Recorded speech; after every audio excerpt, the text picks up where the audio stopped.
बिस्मिल्लाहिर्रहमानिर्रहीम। अस्सलाम वालेकुम नाज़रीन, आप यूट्यूब चैनल देख रहे हैं। मैं इमरान खान हूँ। इमरान खान साहब का जो केस लगा हुआ है अदालत में तोशाखाना 2 वाला, उसकी समाअत मुलतवी कर दी गई है। समाअत हुई नहीं, जज पहुँचे ही नहीं अडियाला जेल में समाअत के लिए और ना बाकी लोगों को आने दिया गया। उसकी वजह यह है कि इमरान खान साहब जेल में अब स्टेटमेंट देते हैं और वो स्टेटमेंट तकलीफ देता है पाकिस्तान की मिलिट्री एस्टेब्लिशमेंट, खसूसन फील्ड मार्शल को, क्योंकि इमरान खान साहब फील्ड मार्शल को लगातार मुखातिब करते हैं और उन्होंने अपनी कश्तियाँ जला दी। इमरान खान साहब अब असाब की एक लंबी लड़ाई में है और मैंने आपको पहले भी कहा कि वो टेस्ट मैच खेल रहे हैं मौजूदा एस्टेब्लिशमेंट के साथ। तो क्या एस्टेब्लिशमेंट के पास इतना वक्त है कि वो इमरान खान के साथ एक लंबा टेस्ट मैच खेल सकेगी? मौजूदा एस्टेब्लिशमेंट हर एक को रिटायर हो जाना होता है, लेकिन आर्मी चीफ के दौरा अमेरिका को लेकर मामला बहुत हसास हैं और पूरा निज़ाम इस बात पे तुला हुआ है कि इस दौरे को मुकम्मल तौर पे पहले की तरह कामयाब बनाया जाए। अब इस हवाले से जो है इमरान खान साहब के स्टेटमेंट, दो चीज़ें हैं ना। एक तो 14 अगस्त पे दोबारा पाकिस्तान तहरीक इंसाफ का एहतजाज है, उसके हवाले से अभी से पकड़ दकड़ मारधाड़ शुरू है। हुकूमत जो है वो तमाम फस्तायत के हथकंडे इस्तेमाल कर रही है, सवाए खैबर पख्तूनख्वा में कहीं भी। अच्छा देखिए, खैबर पख्तूनख्वा को अलग तरीके से डील किया जा रहा है, वहाँ पे सिक्योरिटी के हालात बहुत ख़राब हो गए हैं और बाकी सूबों में पकड़ दकड़ और मारधाड़ है। तो दोनों जगह के ऊपर जो है वो आवाम के लिए मुश्किलात हैं। अब 14 अगस्त के हवाले से इमरान खान साहब का कोई स्टेटमेंट ना आए तो हुआ ये कि जज साहब ने जुडिशल कम्प्लेक्स से ही, ये जज है शाहरुख अर्जुमंद, इन्होंने वहीं से जनाब ऑर्डर दे दिया कि आइंदा तारीख जो है वो अब 15 अगस्त है, यानी 14 अगस्त का जो एहतजाज है पाकिस्तान तहरीक इंसाफ का वो निकल जाए। उसके बाद 15 अगस्त को इमरान खान साहब का केस चलेगा अडियाला जेल में, तो इसको आगे ले गए हैं। और साथ ही साथ आर्मी चीफ के दौरे से पहले दो लोगों ने ट्वीट किया, एक ख्वाजा आसिफ ने किया और एक शहबाज शरीफ ने किया। ख्वाजा आसिफ ने दोनों ज़बानों में किया, उर्दू में भी किया, अंग्रेज़ी में भी किया, और इन दोनों ने डोनाल्ड ट्रंप की तारीफ़ की है और बहुत ज़्यादा तारीफ़ की है, मीठी वाली तारीफ़ की है। तो ये बेमौका तारीफ़ क्यों कर रहे हैं? अभी तो डोनाल्ड ट्रंप ने पाकिस्तान के बारे में ऐसा कुछ नहीं किया। टैरिफ का मामला तो थोड़े दिन पहले हुआ था और पाकिस्तान के मामले में डोनाल्ड ट्रंप का कोई रिसेंट स्टेटमेंट या कोई ऐसी चीज़ भी नहीं है। लेकिन अज़रबैजान और आर्मीनिया को लेकर पाकिस्तान के वज़ीर दिफा और पाकिस्तान के वज़ीर आज़म दोनों ने एक एक ट्वीट किया है। बाकी दुनिया को इस बात की इतनी परवाह नहीं है, लेकिन पाकिस्तान इस वक्त अमेरिकी कैंप में पूरी तरह से डोनाल्ड ट्रंप की गोद के मज़े ले रहा है। और पाकिस्तान के वज़ीर दिफा और वज़ीर आज़म ने उस वक्त डोनाल्ड ट्रंप की तारीफ़ों के पुल बांधे हैं जिस वक्त फील्ड मार्शल जो है वो अमेरिका जा रहे हैं। तो अब आप खुद ही समझदार है कि सारी चीज़ें एक साथ कैसे होती हैं। तहरीक इंसाफ ने नाज़रीन एक चीज़ शो की है, वो मैं आपको दिखाता हूँ। ये आर्टिफिशियल इंटेलिजेंस का कमाल है। ये एक नहीं है, 2-3 तस्वीरें सोशल मीडिया पे गर्दिश कर रही हैं कि इमरान खान साहब मीटिंग कर रहे हैं और ये एक पुलिस वाला मेज़ के नीचे घुसा हुआ है, एक पर्दे के पीछे छुपा हुआ है। तो इस किस्म की आर्टिफिशियल इंटेलिजेंस की कुछ तस्वीर जो है वो सोशल मीडिया पे गर्दिश कर रही और वहाँ दिखाया जा रहा है कि जनाब ये छोटी सी मेज़ है, इसके नीचे पुलिस वाला छुपा हुआ है, आधा नज़र आ रहा है हर तरफ से। तो यहाँ छुपकर कैसे एक पूरी साजिश को बेनकाब किया जा सकता है? यानी ये कैसे मुमकिन है कि पुलिस वाला उसी कमरे में मौजूद हो जहाँ पे इमरान खान साहब एक बड़ी घिनौनी किस्म की मुबैना तौर पे साजिश कर रहे थे। अब मैंने पाकिस्तान तहरीक इंसाफ के वकला को भी कहा कि इमरान खान के कमरे में वहाँ पे तो मैं भी गया हुआ हूँ और मैंने वो देखा हुआ है जहाँ पे वो मीटिंग इमरान खान करते थे सबसे। जिस ड्राइंग रूम की पुलिस वाले बात कर रहे हैं उस ड्राइंग रूम में मैं भी गया हूँ और बेशुमार मजीद सहाफ़ी और लोग गए। हज़ारों लोग मेरे ख्याल में इमरान खान साहब से इंटरेक्शन करते थे हर महीने, तो बहुत सारे लोग वहाँ जाते रहे। अब इमरान खान साहब रोज़ाना तो फर्नीचर चेंज करते नहीं थे, उनका तो जब तक फर्नीचर फट नहीं जाता, सोफे फारग नहीं हो जाते, टूट फूट नहीं हो जाती, तब तक वो चेंज नहीं करते। तो वहाँ पे वो सामान आज भी पड़ा हुआ होगा और वहीं पे होना चाहिए, क्योंकि इमरान खान साहब की गिरफ्तारी के बाद किसने उसको बदलना है। तो मैंने उनसे कहा कि जनाब आप ये टेबलें उठाएं, ये चीज़ें उठाएं और उठा के अदालत में ले जाएं, ले जाके अदालत में सोफ़ा रखें, टेबल रखें और जज को कहें कि इस पुलिस वाले को बोले इसके नीचे छुप के दिखाए। अगर ये इसके नीचे छुप गया तो आप हम सबको फांसी लगा दें।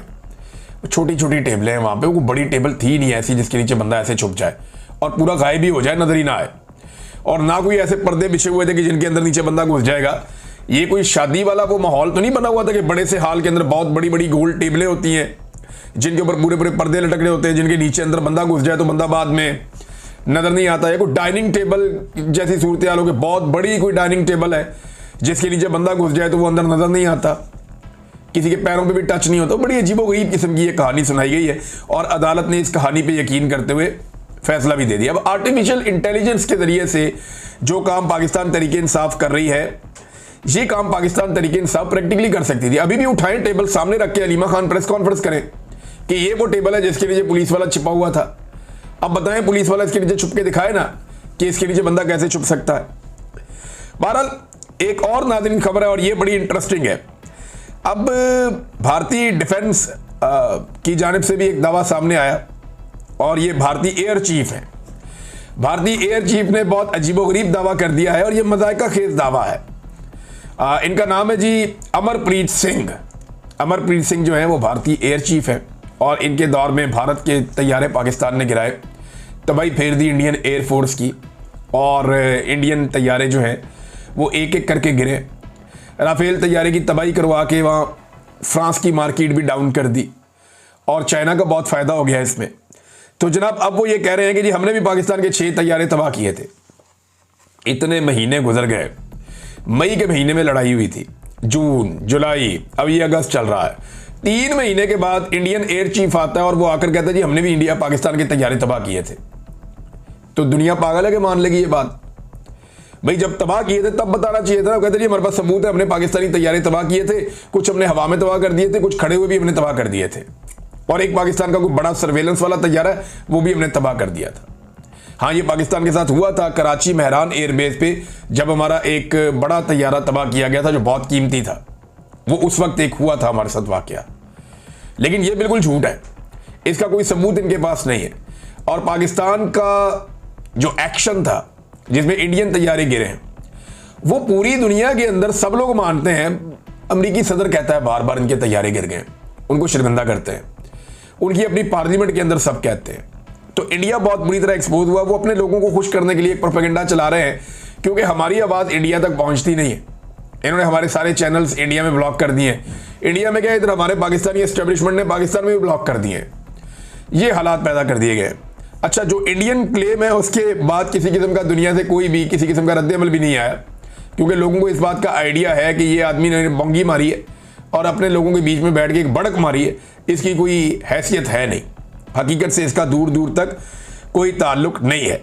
नाज़रीन, पाकिस्तान में एक और हाज़र सर्विस मेजर जनरल नूर वली को वजारत दाखिला में अहम ओहदे पर तैनात कर दिया गया है और बहुत सारे लोग कह रहे हैं कि इसके पीछे फील्ड मार्शल साहब का दिमाग है और उन्होंने इस तैनाती के लिए कोशिश की है और एक हाज़र सर्विस मेजर जनरल नूर वली को तैनात कर दिया गया वजारत दाखिला के अंदर। यानी नादरा का कंट्रोल पहले ही पाकिस्तानी फौज के पास है, एक सर्विंग जनरल उसको हेड करते रहे, उनके पास वो कंट्रोल है सारा डाटा का पाकिस्तानियों का।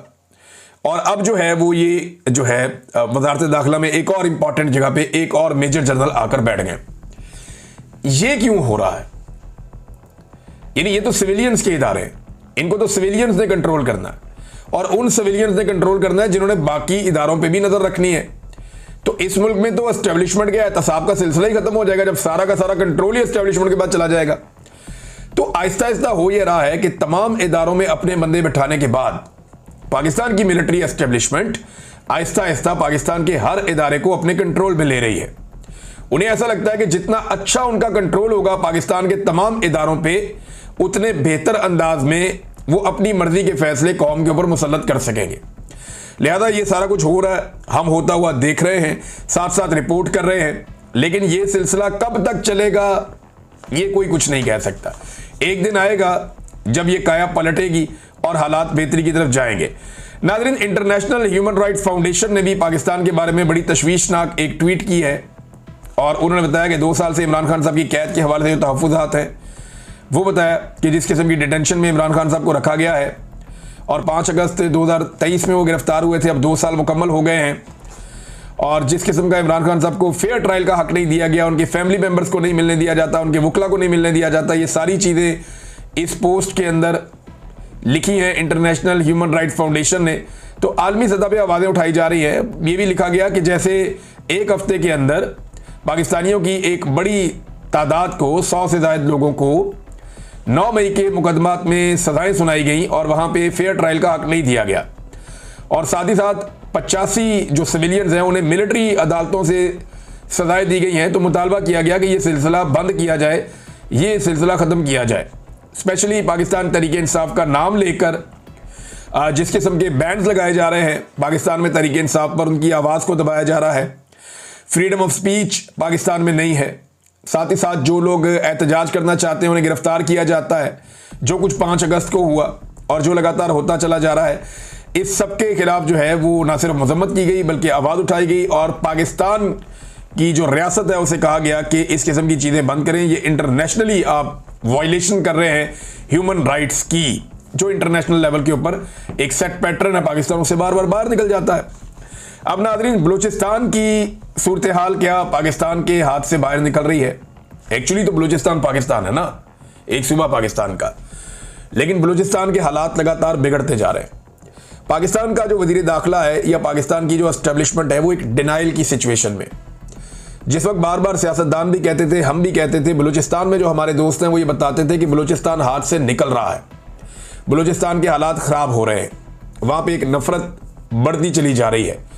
तो उस वक्त सब कहते थे कि ये लोग प्रोपेगेंडा कर रहे हैं और ये लोग पाकिस्तान के खिलाफ हैं, पाकिस्तान के गद्दार हैं और ये बगावत पे उकसा रहे हैं। हम पहले बता रहे थे कि चीज़ें हाथ से निकल रही हैं और ये कहते थे एक SHO की मार है। इन्होंने बहुत झूठ बोला कौम से। जाफर एक्सप्रेस के इंसिडेंट में जो कुछ हुआ उस सारे को कौम से छुपाया गया।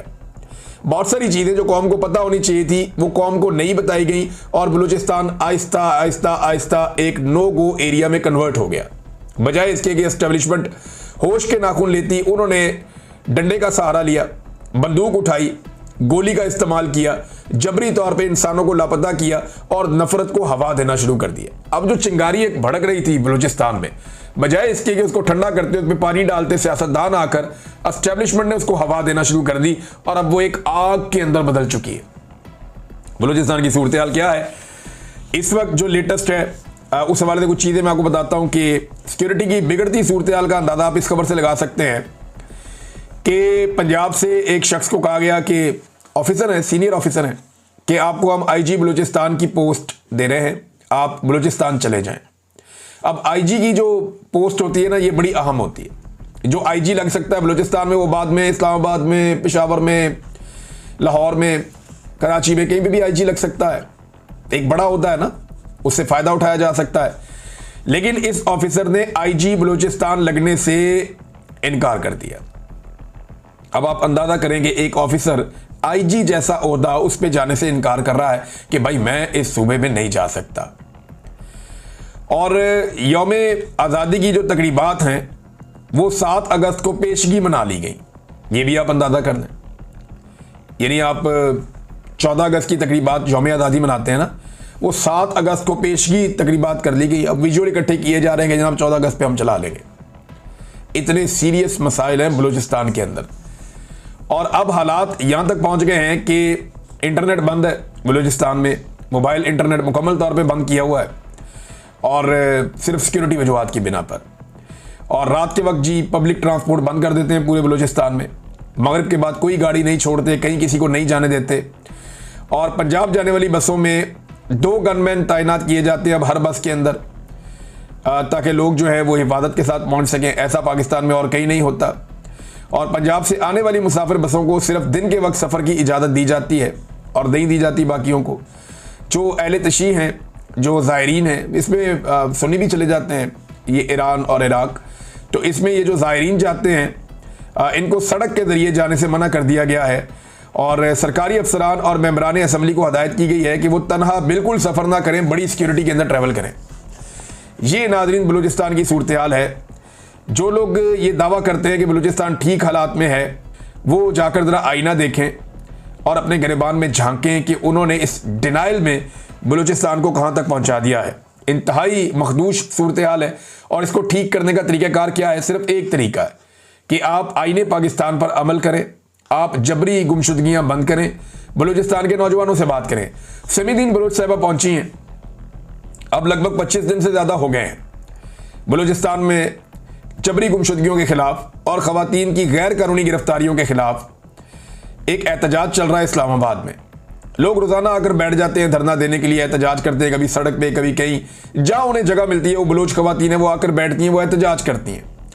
अब सिमीदीन बलोच साहबा ने वहां पे एक स्टेटमेंट दिया, उन्होंने कहा जी अगर हम रियासत को तस्लीम ना करते तो यहां पुरअमन सड़कों पर नहीं बैठते। अब ये कितनी क्लैरिटी के साथ वो ये कह रही है। पाकिस्तान की पूरी रियासत इन्हें दहशतगर्द साबित करने में तुली हुई है। जो लोग एहतजाज कर रहे हैं कि ये रियासत को नहीं मानते ये तो दहशतगर्द है, वो अपने मुंह से कह रही है वहां बैठ के अगर हम रियासत को तस्लीम ना करते तो यहां पुरअमन सड़कों पर नहीं बैठते। आज हमारे हाथ में भी बंदूक होती, बंदूक उठाना आसान ऑप्शन होता। इस तरह इस्लामाबाद की सड़कों पर बैठकर आइन और कानून की बात करना जुर्रत और जमीर की बात है।